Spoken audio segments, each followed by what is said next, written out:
new and experienced investor podcast. Today we're going to be talking about building the real estate team because it's so important. Yes, it is. Yeah, it is. I'm one of your hosts. I'm Alex Barnett. I'm the new guy. And I'm Joe Holmes. I'm the experienced guy. Yes, we have an amazing guest with us. He has grown a very successful team. He's flipping multiple properties per year now, plus keeping some of them. He's doing it all basically. So if you guys want to get into real estate and build a solid, successful team around you, you are not going to want to miss this one. Before we bring him on, let's just remind everyone about the upcoming meetup that we have. February 24th, Hangar 24. Aaron Rosen was going to talk to us about real estate insurance. Really hot topic. Sexy. Yeah. On fire. Yep. Yeah. That is important though. So you guys are going to want to miss that one. Always like to remind you guys that this is a live podcast. Please share it far and wide. And you get the most out of it when you are interacting. So jump in the chat with your questions. You have full access to our guest, to Joe, to myself. So get those real estate questions asked and answered. And it's one of the most requested part of the show because we actually bring up your chat and your comments and your questions during the show. Isn't that fun? Right. Cool. Before we launch into the topic of building a successful real estate team, let's talk about our 2 tips. Go ahead. Okay. Why do you have a 7-Eleven hanging today? My friend has a merch company, and for whatever reason, he does merch for 7-Eleven and those Hawaiian sweet rolls. Yeah. And like Playboy and all these random. Okay. So yeah. Okay. Yeah. He gave me all this 7-Eleven merch, and I don't want to wear the shirt because I thought maybe you were going to buy a 7-Eleven. No, that's later on. Okay. That's definitely part of the thing later on. He gave Alex a 7-Eleven polo, but it looks like an employee uniform. Yeah. Okay.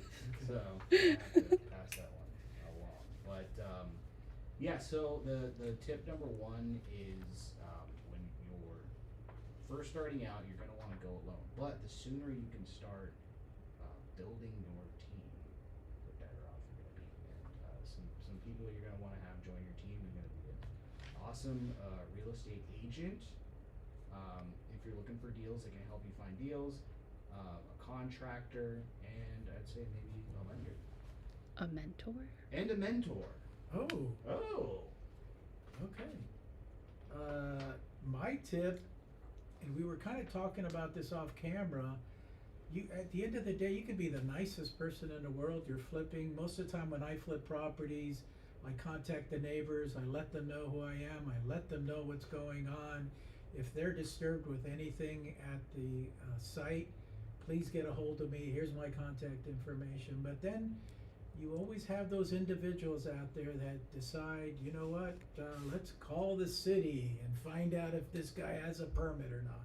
Anyway, we were talking about that off camera here, but be as nice as you can. It always pays off at the end of the day. Amen to that. All right, let's go ahead and bring our guest in today. We have Leo Gutierrez of the Gutierrez Group. How are you doing, Leo? Good, I love the R's. Thank you. Literally been He's been practicing. practicing all it, day. yes. Yeah. Yes. So thank you for joining us. Yeah, pleasure being here. Thank you for having me. Awesome. Yeah. Well, let's go ahead and jump on into it. If you want to kind of let the audience know how you got into real estate, what were you doing before, and what got you into it? Yeah, interesting story. So it was always trading real estate for about 5 years before I even got started. I was like looking at YouTubes, I was looking at Bigger Pockets, I was just following it. And then COVID happened, right? Life changed for a lot of people. And when COVID happened, I decided to get my real estate license to get into real estate. I had a very boring experience with the previous broker.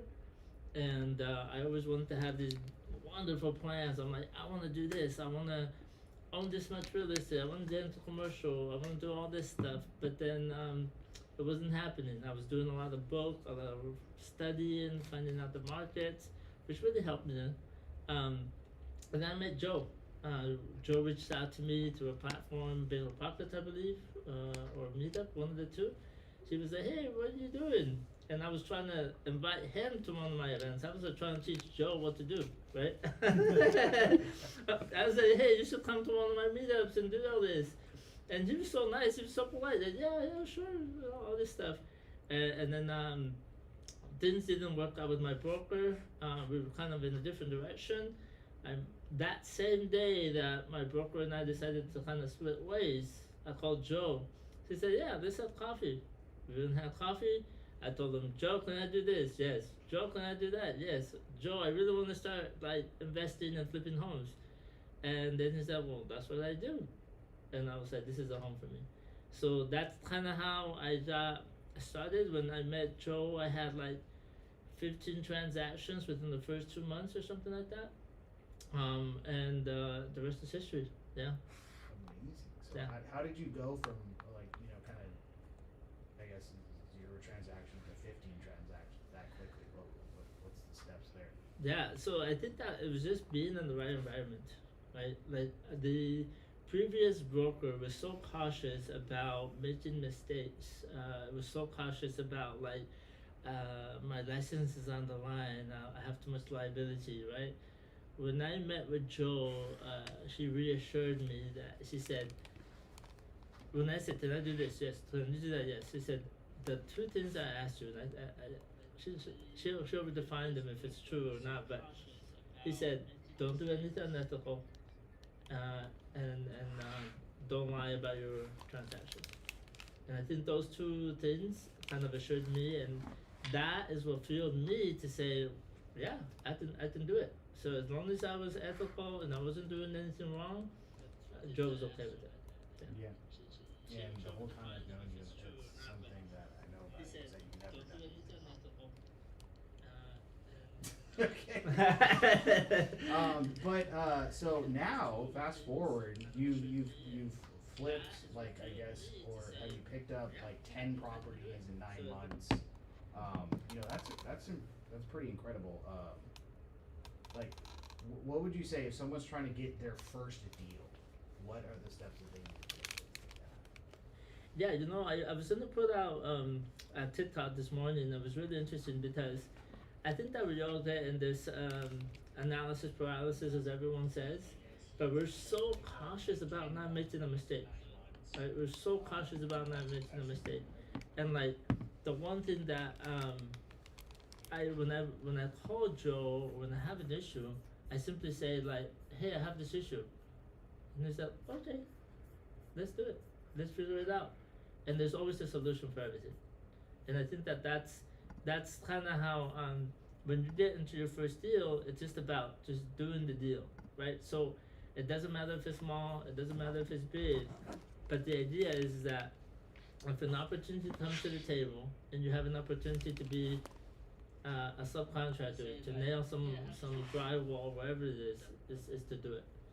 Yeah. So that would be the first step. Just do something. Don't Right. just wait for it. Yeah. Yeah, take action. I think a lot of people get stuck in the education part. You want to keep watching YouTube videos, maybe join mentorships. I've talked to people that have spent hundreds of thousands of dollars on mentorships, and they haven't even done anything. And it's like you're just addicted to going to meetups, mentorships, and all that stuff. It's all important, but it means nothing without the action. Yes. And I'll give you my second deal. So my first deal, I did it. I was successful. I made $30,000 about 3 years ago. Okay. On my second deal, Sorry, what's going on? It's picking up like room sound and not the mics for some reason. 1 second. Let me. Sorry. Sorry. Can you check the sound on there? I did. It's Roadcaster. It is. No, right here. Main stereo or chat? Yeah, either one. All right. Sorry. you're right. Whoa. Don't step on Gabby. Don't sign out. Yeah. Forgot you were there. Nice. Anywho. How's that? I have to wait for the recording. Oh, okay. We should be good now. Okay. So at this point now, you're pretty much focusing on Orange County and the desert areas. Yeah. What makes those markets so attractive to you? Yeah, so there's a couple of things that are happening. I think that I don't know enough about the market, and I don't know. First disclaimer, right? This is my first full year investing, right? So I don't know enough about what's going to happen with the economy, but the one thing that I do know is that as the price index gets more expensive and cost of living gets higher and higher, and when we have interest rates go really high, people tend to go with the lesser good, right? Or what we call in economics a substitute, right? They substitute the Coca-Cola for a Shasta. So me logically thinking is that people won't be able to afford as much $1 million home, a $1.5 million home. So then they're more in tune to want to go buy something that's maybe farther away, a remote location where their salary still provides them the quality of life that they want, but now they have this nicer property, right? So I think that I'm seeing some trends, specifically with the developments that are happening with the bullet trains and the train to Las Vegas and stuff. We just bought a triplex in Daggett, which is right next to Barstow, and we know that the train's going to come through there. I always know that the military tends to be a very safe investment. So we buy in 29 Palms right now because as the interest rate gets higher, we know that the military was going to continue to have income. So therefore, if I buy around either hospitals or military, I'm always going to have renters or I'm always going to have people who are willing to buy. I agree. I agree. Are you going to start buying in Daggett then? That's the first time I've ever heard of Daggett. Well, there you go. See? Yeah. Dropping knowledge. You got to look at Daggett, the old bullet trains coming through. It's actually coming through. Yeah. Yeah. Finally. It's not the one up to San Francisco. This is the one from San Bernardino To Vegas. to Vegas, yes. Yeah. So it's actually being constructed. Mm. Yeah. Well, that's good. That's awesome. Yeah. And So- and yeah, same thing with the desert properties. Yeah. Mm-hmm. Let's go back a little bit quick. So you started by yourself. I remember meeting you at Starbucks, and I remember seeing you like a deer in headlights. It's like, I'm sorry, but like, I know how to do everything paperwork-wise, but I don't know how to do much of anything else because this guy wouldn't let me. His old broker wouldn't let me. And I go, well, that's not the case here. Go wild. Go do your things. Wild meant that, you opened up your own office and then you started hiring agents. How many agents are you employing right now? So there's a total of 7 of us. Right Okay, now. Yeah. 7 agents, and you're basically teaching them what you're doing. They do open houses. Do any of them invest with you? Yes. Oh, okay. Yeah. Okay, so you're kind of duplicating the stuff that I've been doing for a long time. That's right. Yeah. Oh, that's awesome. That's great.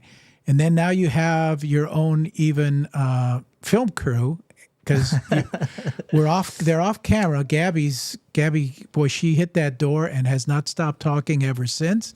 I think that's why they call her Gabby. Yeah. But they're filming kind of on the side. And they're doing that because you have a meetup coming up pretty soon? That's right. Yeah, on the 21st. Okay. Yeah. Where's that at? Yeah, so this is going to be in Fullerton. We partnered up with the developer. The developer focuses on commercial development and some residential. So it's a good match because the way I looked at it, I want to partner up with individuals that will have like clients, right? So the client that I'm looking for is a client that would invest in real estate. And typically those people are going to need a developer as well. So they might not invest with me, but they might use a developer. So we're going after the same clientele. And that will be in Fullerton on the 21st. It's a very relaxed event. We'll talk about the experiences that we have in real estate. And then shortly after, the guy's a DJ. And he has a full open bar. And the last time they turned on the lights and they just had fun for the rest of the night. And we left early. But yeah, so it's a different vibe. And the guy has done quite a bit. Started in Canada and then now is invested in the United States. Open bar. Yeah. DJ. Did you get that? I heard And DJ. Yeah. Okay. Open We need to bar. step our meetups up. Wow. Yeah. That's really nice. Yeah. Yeah. All right. I'll be there. Mhm. Fine. Okay. Yes. Fine. You got me. Yeah. So when it comes to, your team, it sounds like it's residential based plus investing as well. Yeah. Who are like sort of the key players when someone's building out a team? Yeah, that's a great question. I think that you first have to determine what kind of individual you are, right? So you're either a manager or you're a leader, right? So first identify who you are and then find out what that first counterpart is going to be. So I can tell you I am a terrible manager. I suck when it comes to processes. I don't implement processes in place. I'm not very good at that. But I can do the vision. I can do the negotiations. I can get ourselves out of the mud, right? So for me, the first logical individual to be a part of a team is someone who does great management, right? Processes in place, is great with organization. And so for me, that's the first part that would be. So if you're the manager, then find the leader, the person that's going to go drive, get the stuff, negotiate, and then you can be the management of that. So that's the first counterpart. I would say that needs to happen. I think secondly is replacing yourself from either the listing side or the buying side. All right. So because we all know the industry, right? We know that the sweet spot for a real estate agent to be is 10 transactions. After 10 transactions, you should know what you're doing. If you don't, maybe, you should reconsider, right? But 10 transactions, you should really know kind of how to handle the whole transaction. So therefore, you can replace yourself on the buying side or the selling side, and you start to teach them what you know on the last 10 transactions. And then vice versa, then replace yourself on the other side. And I think that those are the first key players that need to be added to the team. Yeah. So where do you go from, you've hired your team, you're up to 7, you said right now? 7, Yeah. you said right now. When you have new team members coming in, do you start them off with, here's how to write an offer, here's how to look for properties, and then graduate them to investing with you? Is that the process? Yeah, so we actually talked about this on a team. The first thing that we started to implement is having Monday morning meetings for 2 hours. Okay, during that meeting we talk about what's happening, but the second half of the meeting is specifically training, and most importantly, it's sales, right? So we all know that if you can't sell, then it's a tough industry for you. So the first thing is understanding the basic process of selling and understanding how to communicate with individuals. So it starts with that meeting, and then from that meeting, what I prefer is to put them boots on the ground. So you have to get yourself open houses. You have to get boots on the ground and start knocking or passing out flyers. That's step number 1. I think that once you get the feeling, the reason people don't invest in real estate is because they're afraid, right? I remember my first deal. It was $105,000 check that you have to wire to escrow to close the deal. That night before, me and my partner, and I did it with a partner the very first time, we were so deathly afraid to send that check in, right? Mm-hmm. We were hoping that we were going to make our money back, right? It's the same thing when somebody wants to be a real estate agent or even get into the investing side. You have to knock on that door. You have to call other agents and say, is it okay if I do your open house for you?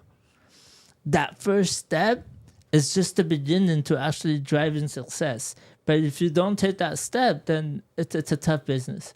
So I start with the most basic item is that, can you pass out these flyers? And you knock on the door and tell them these are the recently sold houses on the market, and then we start from there. Once you know that feeling, the afraid feeling of wiring $105,000 for your first deal, and you get past it, I think the rest we can overcome those little issues.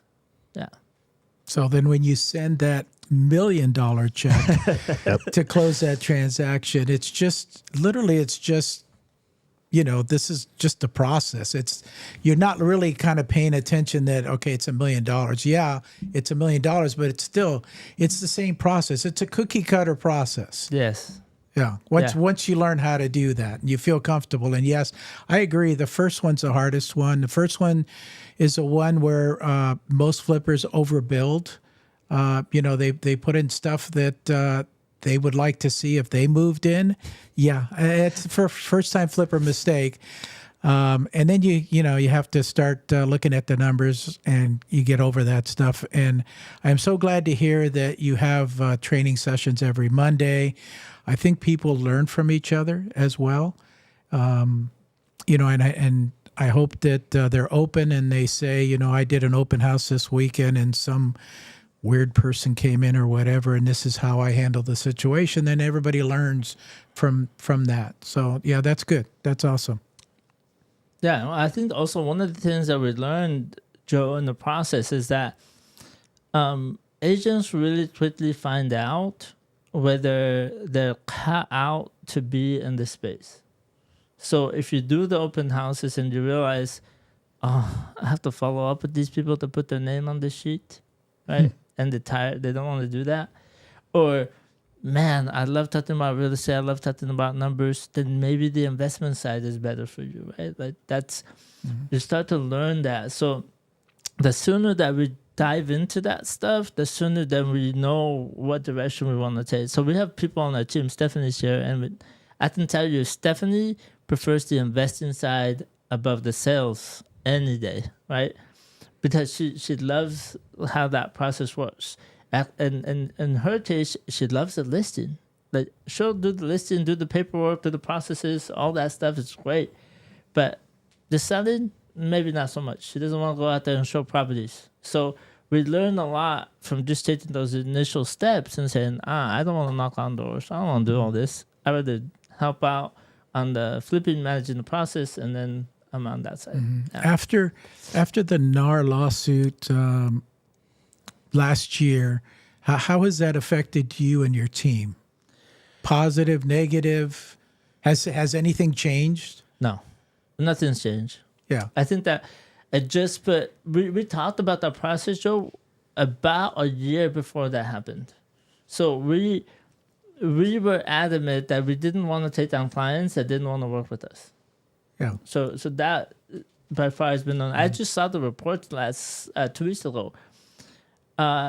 There has been no change in the buying side from an agent. Correct. And from the listing side. Correct. Yeah. I think the only thing that's changed for me and all the rest of the Pelago agents is I insist that they put buyers under contracts nowadays. And they should have been doing that way before then. Yeah. Like you said, if you don't want to work with me, you don't want to fill out this contract and be loyal with me, then please go someplace else and waste somebody else's time, because I just don't have time, to do that. So that's the only nice thing that I saw about the lawsuit. But, if you were a savvy agent, you should have been doing that way before then. And, that helped us out a lot. I'll tell you why. I talked about the 17 transactions I did really early on with you, right? I remember getting the text messages or the calls from the services that we were registered to, right? That they would send us the leads. And I would be like, I would get the lead, I would claim the lead, I would text them, I would call them, I'll see you at the property, I'll be there in 2 hours. I was driving around like all over the place. I was taking on these leads like crazy, right? And then all of a sudden, I was like, a month or two down the line, I'm like, man, I have like 50 people that are potentially my clients. I'm running around like crazy, but like, it didn't feel like I was progressing. It was just like I was moving my car around and just spending time. Now, the lawsuit did us a flavor, right? Now, we're like, you want to be my client? Let's sit down. Let's get organized. Let me tell you how I work. Let me show you how we represent you. We have, discovery sessions with every buyer. They come to the office. We have a discovery session. We go over all the stuff that they want. We do the the financial what they have as far as I forget the form, but what they have as far as financials. We go over what their wants in the property, and then we go over the buyer representation agreement. That gets signed right there and then we take them as clients. So it actually made it a lot better for us because we're not wasting our time. Yeah, I agree. Yeah. I agree.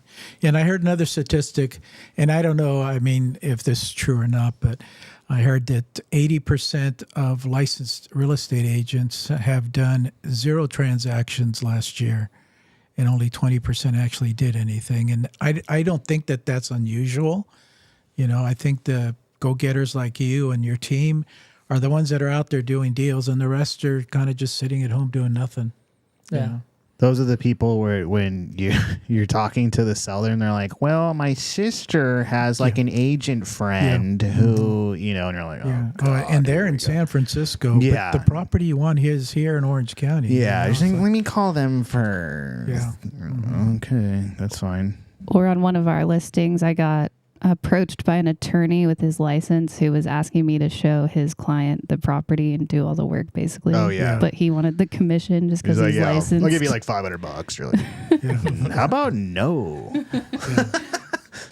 Yeah, when I first started, attorneys, once they got their law degree, they used to get an automatic real estate broker's license. Wow. What? Yes, that's how it was. Wow. That changed about, I want to say, 10 years ago, because they finally started to figure out that, yeah, they may be attorneys, but yeah, they don't know anything about real estate, Right. especially being a broker and stuff. So they did change that, and they make them go through the process now of getting, salesperson license and then eventually a broker's license.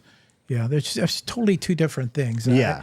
I don't know what they were thinking at the time, but again, we live in California, so Yeah, who they're like, knows "Ah, what they'll these figure it out." people are thinking. Yeah. But you have your law degree in real estate too now by now, right? Yeah. Yeah. I don't know. Do they have a law degree for real estate? I don't Yeah. know. They I just didn't- gave estate. that to you, didn't they? Real estate Yeah, lawyer. it's an honorary degree Yeah. because I'm so old, Yeah. It's We like, Dr. yeah, let's Holmes. just give Joe an honorary degree. Dr. Holmes. Yeah. It's so interesting how when you're in real estate, and I'm not talking about the people that do one transaction a year, as you're saying, but when you're in real estate and you're talking to these people on a regular basis, right? And I mean the potential sellers, right? We learn so much through the process. I have had every kind of scenario you can think of along the way, Obviously, the team helps out a lot. I just tell them, hey, can you research this? They learn from that. We're all learning, right? But there's so many times I've called you, and I'm like, Joe, so this is happening. Okay, so do this. Yeah. Right? I know. Everyone knows this, right? Joe's like, but just do this. Yeah. Okay. Yeah, but see, you used to call me a lot and ask me those type of questions, but now you have Stephanie calling me. Yeah. You figure let's soften the call. Joe, I'm calling about this. I go, you calling for your boss? Yeah. Okay. Give it to me. Let's Heck yeah. go. Yeah. Yeah. Yeah, Alex and I. With the 40 plus years I've been doing this, there's a workaround for pretty much everything. And like you said early on, I'm not too concerned about, people, as long as they're ethical, and as long as they're honest, they're not going to get themselves in any problems whatsoever. And I can tell you from facts and situations that there are people out there that just want to complain. And they'll complain, and then I have to go through an investigation with the DRE. One a few years ago was before the lawsuit last year. One of the agents put a buyer under contract. He put an offer in. It wasn't accepted. They went, cold on him, and then he finds out. I don't know how he found out that they actually bought another property. And so he confronted them and said, I have you under contract. You owe me a commission. And they said no. And they went as far as to turn him into the DRE. And Oh, well, the DRE sends out an investigation, and we sent them all the paperwork back and said, here it is. And then I told him at the end of the day, I said he was exonerated, as he should have been. I told him at the end of the day, what do you want to do now? And he says, I don't want to do anything. I go, you could sue them in small claims court. This is a contract. You can go sue them. He goes, nah, I don't want to do it.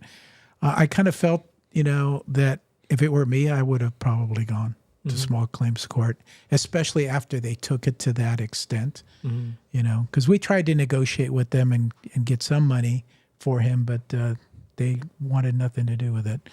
So anyways. Yeah. Joe's seen everything, so that helps us. Yeah. Yeah, he's our, Alex and I were always saying when we first started flipping, we're like, if Joe's not freaking out, we're not freaking out, because we were freaking out about everything. Yeah. Yeah, he's like, it's fine. I'm like, oh, okay, good. And I feel that in this industry, if you don't feel uncomfortable, then you're really not learning.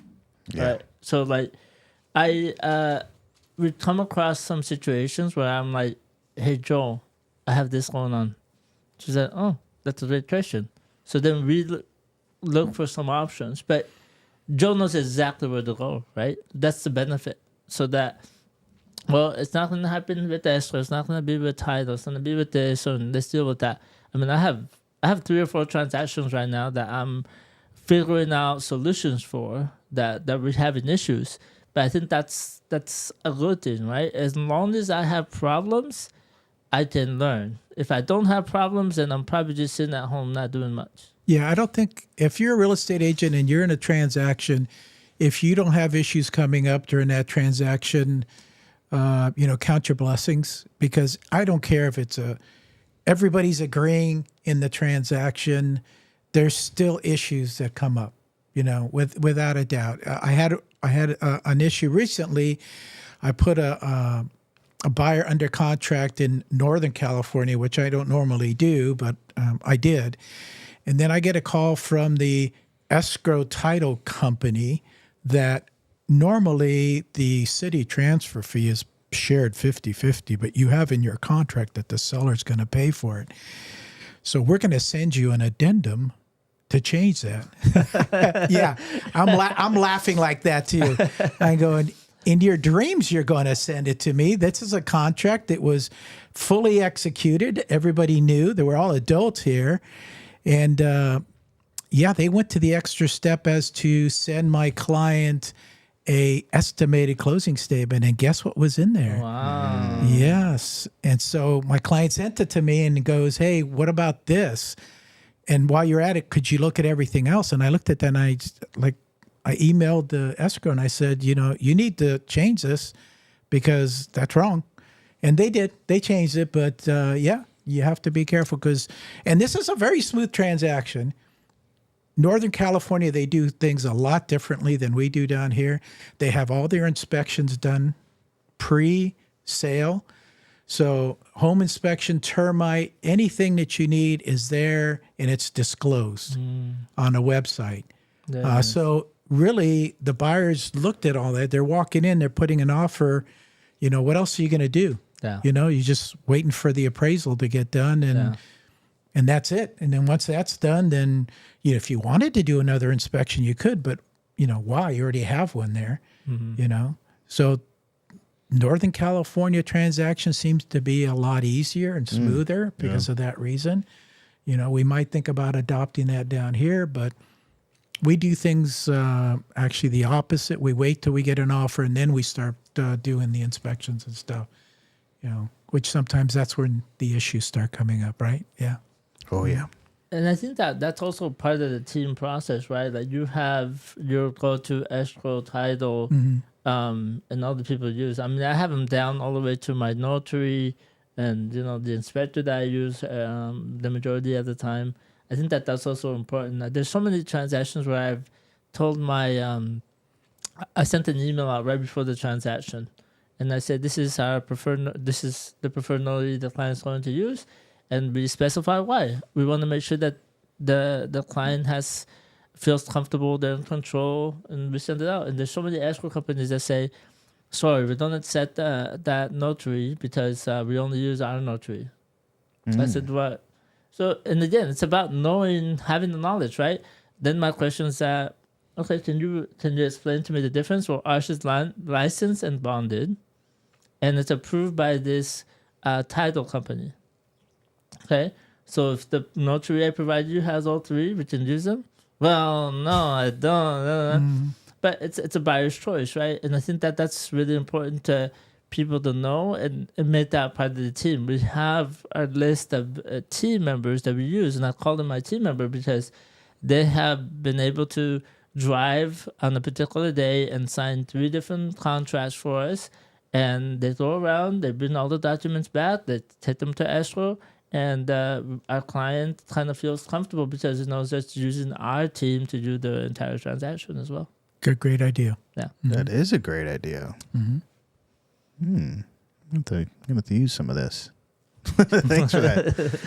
Let's go to like your flips and your properties in the desert really quick. Yeah. So how like financially, I guess, or how did you get the finance to grow your portfolio that rapidly? So I put some $100 bills underneath the ground, and then there was a tree. Watered it, Yeah, yeah. you watered it over time. Yeah. No, actually, it's interesting. When you first start, nobody wants to lend you money. Like no one, right? And it's interesting because in my case, I started to put my own money on the deal. The first one was our own money that we used. And then I started to look at partnerships, right? And it was just really interesting. My very first transaction ever in real estate, and I won't kind of talk about his name more, but in my first transaction ever in real estate, I sold in Ladera Ranch. And the dad of the girl who was buying the property shows up on the very last day on our VP, our final walkthrough. And he shows up and he looks around and she's like, we need to redo that. We need to redo that. We need to redo this. And I'll let the contractors ready to do this as soon as we close. And I was like, okay, that was interesting, right? So we closed the deal. And then a year and a half later, 2 years later, the same person calls me up and says, hey, I want to buy a house for my mom. We want them to move close to us in La Habra. In Brea. We want to move to Brea. And then, so we do the whole thing, we're ready to close the transaction, and here comes the spouse. On the VP, he comes in and he says, yeah, we probably need to do this, do this, do this. And so I pulled him aside and I said, hey, listen, I'm thinking about getting into real estate and then started flipping homes and stuff like that. Oh, that's a great idea. I think you should. I said, would you ever be interested in this? I said, well, I'm glad you asked. He said, yeah, let's do it. So it was just sitting around the entire time, right? My first deal was very unique in the sense that I let him buy the property. It was a cash purchase in the desert. And then I was responsible for all the renovations. So I paid for all the renovations. How I did that? Very interesting. It was a lot through making sure that I had some money saved from my sales, some on credit card, some of my accounts from Home Depot account. And I was able to get through that transaction on my first one. But he has actually been my partner this whole entire time, right? So I bring the property to the table. He looks at it. He says, yep, that looks good. Let's just do it. And rarely does he ever say, no, let's not do it. So it's one of those things that he is the guy now that, and again, I talk about watering the plants, right? It was me putting in the work and establishing the relationship as a really good agent to getting them some good deals when they first bought those 2 properties. We actually were going to buy, so on Ladera Ranch, there's a hill, right? I think it's called Covenant Hill. I can't remember. And then there's like 17 homes on the top of that hill. Only 17 homes. Mm-hmm. And so she wanted to buy one of the houses there. It's called, I can't remember the name. But there's a developer that developed all the houses there. She wanted to buy one of the houses there, and we were outbid, and we weren't going to pay more than that. And the Ladera Ranch is interesting because it has double HOAs, and they're really high and stuff. But so all this, me walking through with them, showing them those properties, working with them, not being pushy, making sure that I did the numbers right, did the calculations. And the reason he didn't buy it is because I ran comps and numbers and told him that that would not make sense. Even though they wanted to sell for that particular price and he could afford to buy that house, I just told him that at the price that he was making, it would not be a right investment for him. And so me watering those plants for the year and a half allowed him to build confidence to work with me. So now the way money comes in is a little different. Now I have people that want to work with me, right? Now people are watching what we're doing. For example, last night somebody reached out to me and said, "Hey, I have $100,000. Let me know when you need it," right? Two of the flips that I recently did were from two different investors that they wanted to put their money to work. About 3 weeks ago, I had a lady, lender, hard money lender that I used for my hard money loans. She said, "Hey, me and my husband have some money aside. We have about $200,000. Let me know when you want to use it." So it's kind of just coming full circle now. And people are like, "Hey, if I see your deals are coming through, we want to be a part of them," right? And so that's how I'm getting my money now. That's great. Then you have the problem where you have more money than deals. You're out there like looking for deals. Yeah, so exactly. It's now about finding a good money, right? Because look, we all get the emails and text messages from the wholesalers, right? And we all know who they are. They come out and they're like, and look here, the 3 comps, even though they're 10 months old, right? These are the comps. So the deals are coming through in that sense, right? But there's nothing that actually having a deal on the table that makes sense, because we know, just because I have the money available, we know that the money is expensive, right? It can become expensive if we let it run for too long. So it's about also finding the right deal. Even though, we can make $80,000 on that, it can go by really quick if we buy it in the wrong area. If the days on market starts to stretch out, things like that. So finding the right deals it's probably the toughest one. Yeah. We're all there with you. Amen to We're that. all there with you. Yeah, except big time as deals just handed to I me. know. Yes. Takes a little while though. It's all right. We'll get there. If you had to start over today with no properties, what would you do differently? Wow, that's a good question. I think that we're moving in the direction of buying and hold, right? I have heard, so I have a wholesaler that we bought 3 deals, maybe 4 deals from him. About 4 deals from him. She does a really good job. He's an independent guy, used to own a big franchise wholesaling business. And then now he is off on his own. So he really vets the deals out a lot better. So he brings me these deals. And now he's to the point where he's like, "Hey, Leo, can you run the numbers on this?" I'm like, "Well, you're the wholesaler. You should be doing the comps and letting me know what I'm going to make." And then so he basically reached out to me and said, "Hey, I want to start putting my money on deals that I can buy and hold." Because as a wholesaler, he's been in the industry for 17 years. He said, "I've missed out on so many properties that I have flipped. And I look at them now, I could just be really well off." Right? So he's noticing that like buying and hold is really the way that she should have gone from the first place. Or the way I like to see it is maybe flip 2, buy 1 and hold it, right? Flip 2 and buy the 1, because you need the money to pay your bills and to do the investment or whatever you're doing. But buying that one's going to be a long-term process.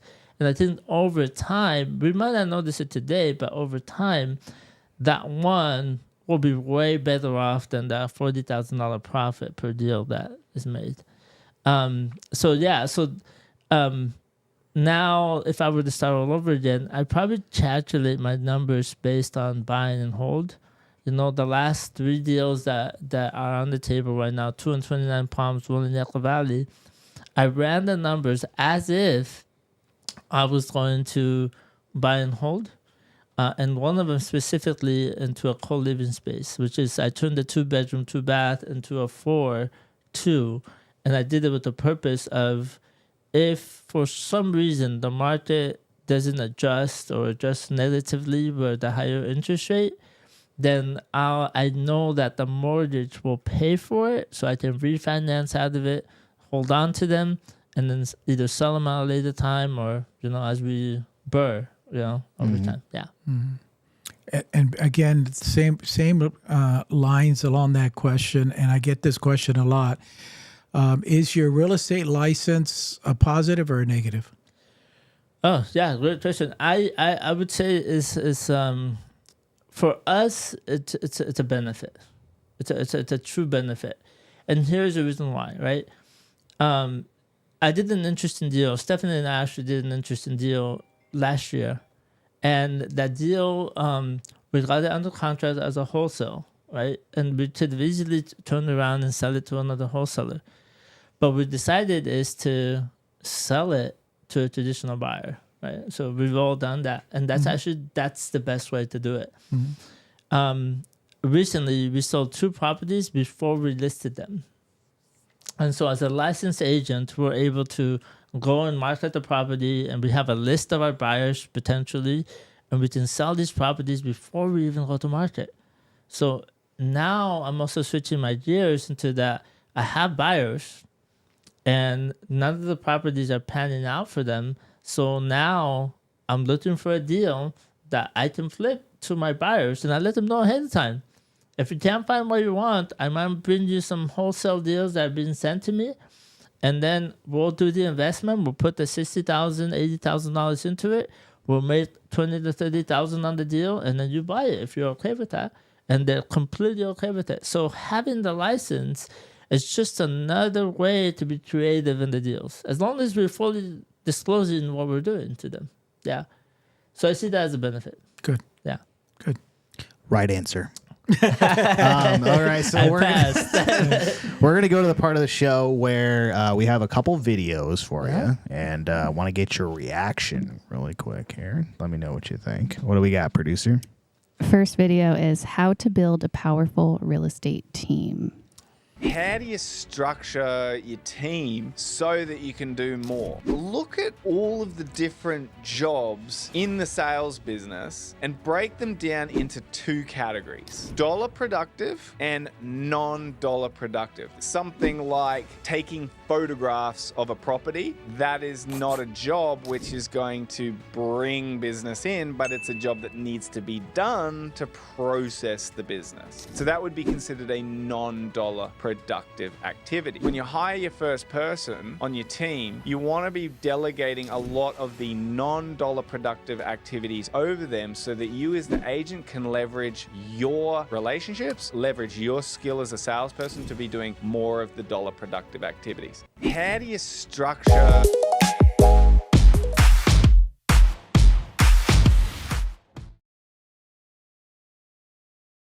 One down second. into 2 categories? Okay, we're dollar back. productive Sorry. and non-dollar productive. Something like My buttons aren't working today.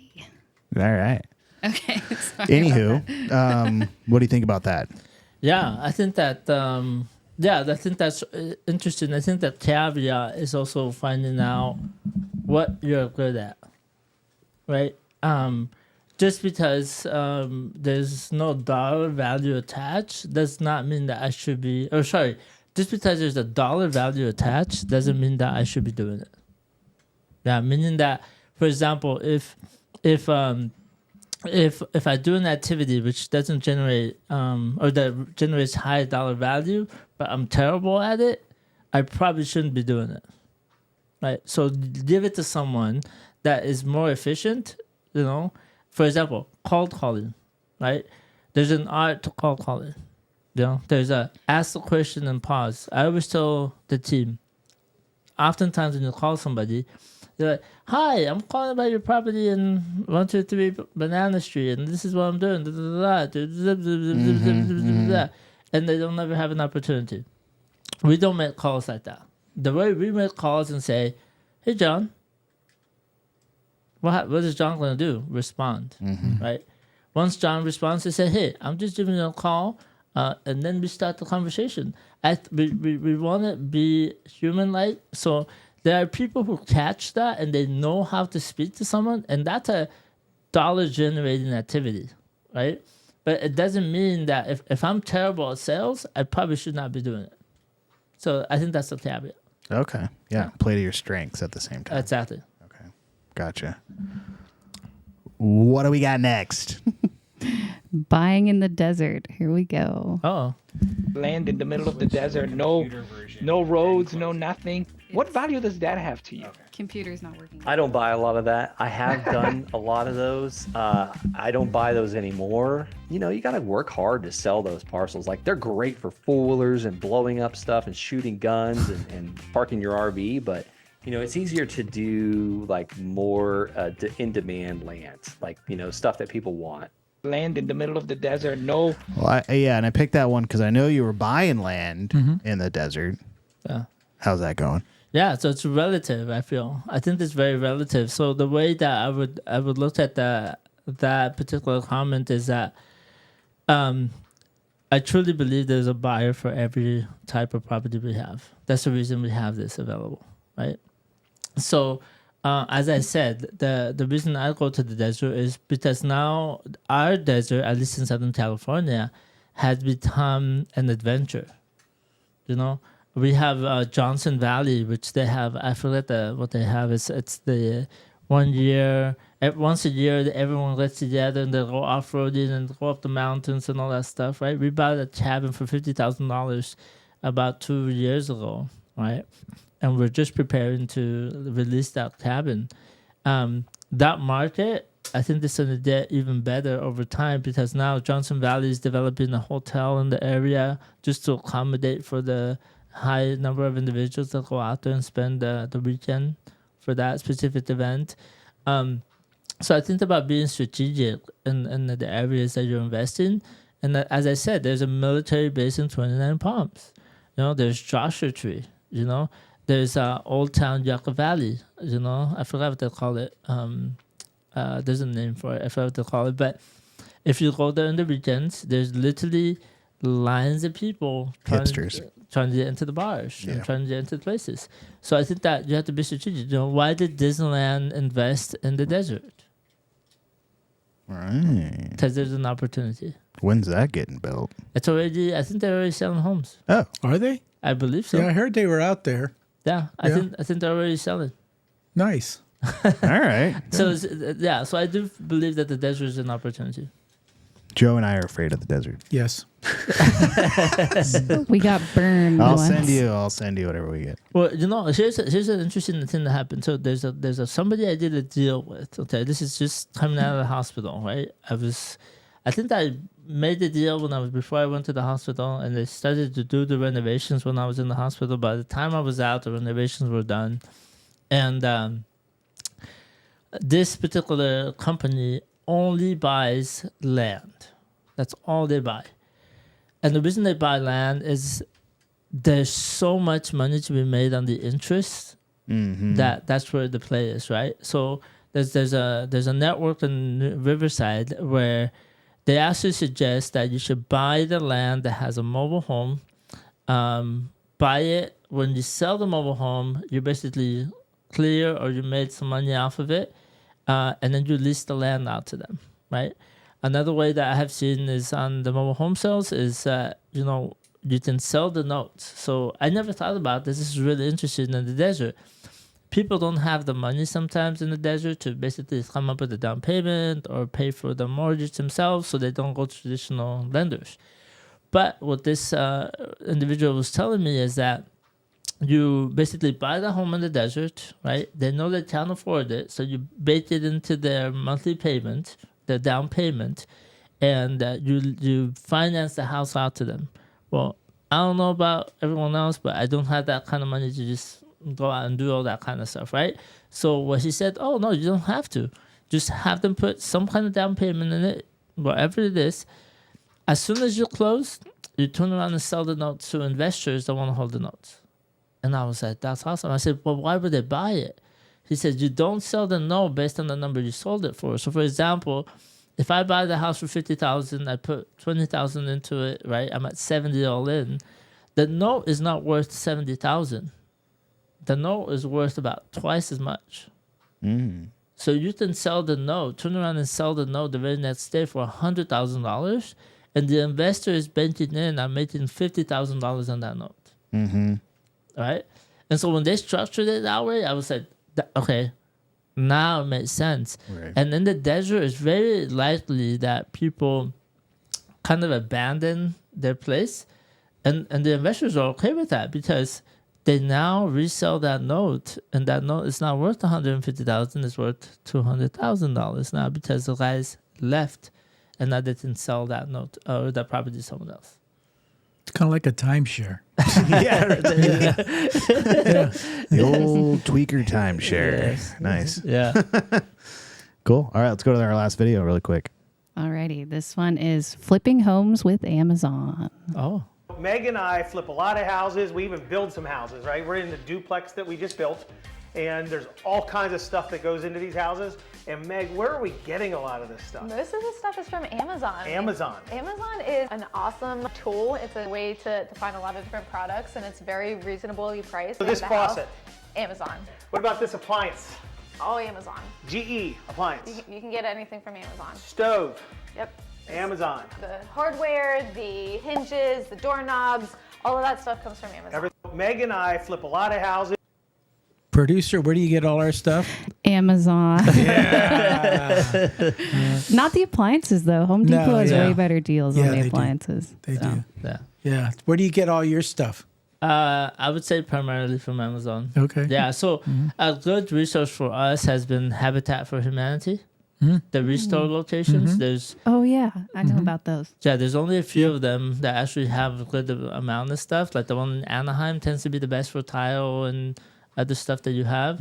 So I have to be careful what I buy from Amazon as far as quality is concerned. I found sometimes we bought some stuff, but like this is a toy. This will be gone Yeah. in a couple of Yeah. days. Yeah. Yeah. But yeah, But it's easy to take, send it back, right? it's so easy. Yeah. Yeah. Yeah. Yeah. So I would say Amazon 100% of the way. Just do your research, find out the quality of the items, and Right. we just push for the finishes. We just did an Amazon order today, and it was just all the finishes. And when you're flipping your properties and you're up to 10, 15, whatever you're at, it's pretty much cookie cutter. You're ordering pretty much the same things every time, right? So you know that, these door pulls that you're buying, you've used them like 6 times already, so you know what you're getting. Yeah, exactly. Yeah, that's Yeah. good. Yeah. Yeah, That's awesome. we tried to put a flare now on some of our flips. Like put an accent wall or do something, or maybe change out the color, of the poles. But it's pretty much standardized. It's we're gonna go with gold, brushed nickel or black. And we made the decisions. Yeah. Yeah, we bought some faucets one time at our Joshua Tree house, and everything was already like a mess over there. And then we bought these faucets. Every single one was like leaking through the thing, and I have since bought faucets again from Amazon, so I'm convinced that was 100% contractor error. That would make more sense. There we go. Yeah. That was not a good contractor. But yeah, I do have a price point, like with faucets and stuff, that, if we're above a certain price point, I definitely go to Home Depot because it's just, you can tell the quality on some things. So Yeah. Awesome. Yeah. Very cool. We have anybody checking in or? Oh, yeah. Okay, nice. Oh, yeah. Here we go. We got, bear with me one second here. Where did my mouse go? There we go. We got Liz in the chat. She Hey, says, Liz. "Hi, everyone. How is everyone doing?" Hey, Liz. Doing good. well. Doing really good. Okay, we got Coach Steph. Most of these stories have the same pivotal point. Then I met Joe. There you go. Yeah. I love it. Yeah. Yeah. That should be your memoir. Yes. Yeah. Then I met Joe. And I met Joe. I love or that. on my tombstone. Oh, God. Yeah, one of the two. All right. Yeah. Chad says, "Can I get a boom in the chat?" Nice. All right. Thanks, Boom. Chad. We got a couple from Stephanie here. Leo, how many properties do you plan to flip in 2025? That's a tough one. I think the market is really interesting. I'm trying to be careful about what we do in this year, but I think that we can hit 30 properties if we're careful. I think that most of them will happen in the tail end, though. I wanna do that on the tail end. I don't want to do it up front. I want to go through the cycle of the summer and just see kind of what happens. But maybe 5 between now and the next 3 months, and then we'll see about the later there. All right. Can you say that 30 number one more time? 30? Like 30 properties. You're going to flip 30 properties. Oh yeah. Yeah. Yeah. Oh, there you go. I see. I love it. It was a setup. Yeah. Yeah. No, you shouldn't be worried. No, Trump's going to fix it all, so you're fine. Yeah. So everything's going to be good. Yeah. Anyway. All right, we got one more. Oh, okay. Sorry. Joe, any new advice you would give to Leo? No, and it's really not for Leo. I think it's for everybody that, here's a perfect example of somebody that actually listened. It's like I meet with a lot of people and I see them, for an hour or so, coffee, lunch, at the office, whatever. And then I don't see them anymore, and it's like, I don't know, was it something I said or just, they didn't like, or That was a coffee, bad coffee. could have been bad. Well, we go to Starbucks, so I can't be that bad. I think if you really, really, really want to do flipping or anything in life, you really kind of have to put your heart into it. And I can see that that's what he's done. He's, not the only one that, has come to me and I've mentored over the years. But I know the ones right away that, decide that they want to do something, they follow up, Yeah. Tune into that. Yeah, Way to that's go. So congratulations. Yes. Congratulations. thanks. Made Joe proud. Thank you so much for being here. This is awesome.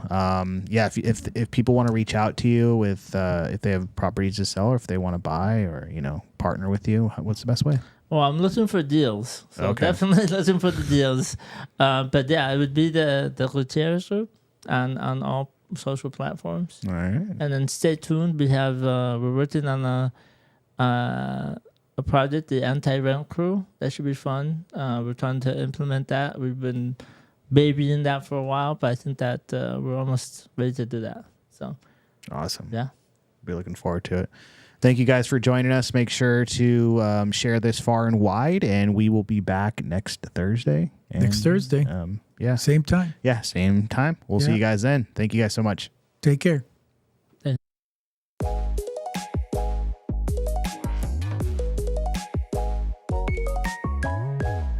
If you want some more advice on real estate investing, reach out to us one-on-one.